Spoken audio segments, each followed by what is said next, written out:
నేను Swarnandhra vision document తయారు చేశాను. 2047 100 ఇయర్స్ ఇండిపెండెన్స్ డే. ప్రధానమంత్రి ఈరోజు వికసిత్ భారత్ తయారు చేశారు.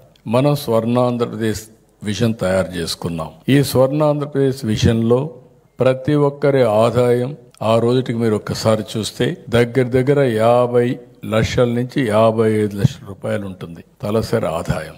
అదే సమయంలో 2.4 ట్రిలియన్ యుఎస్ ఎకానమీగా మన రాష్ట్రం తయారవుతుంది. నాకు ఏమాత్రం అనుమానం లేదు, 2047కి భారతదేశం ప్రపంచ దేశాల్లో నెంబర్ 1, నెంబర్ 2 దేశంగా ఉంటుందని మరొక్కసారి మీ అందరికీ విజ్ఞప్తి చేస్తున్నా. ఇప్పుడే 4వ పెద్ద ఆర్థిక వ్యవస్థ, రాబోయే 2 ఏళ్లలో 3వ పెద్ద ఆర్థిక వ్యవస్థగా తయారవుతాం. 2038కి అతిపెద్ద 2వ ఆర్థిక వ్యవస్థగా తయారవుతాం.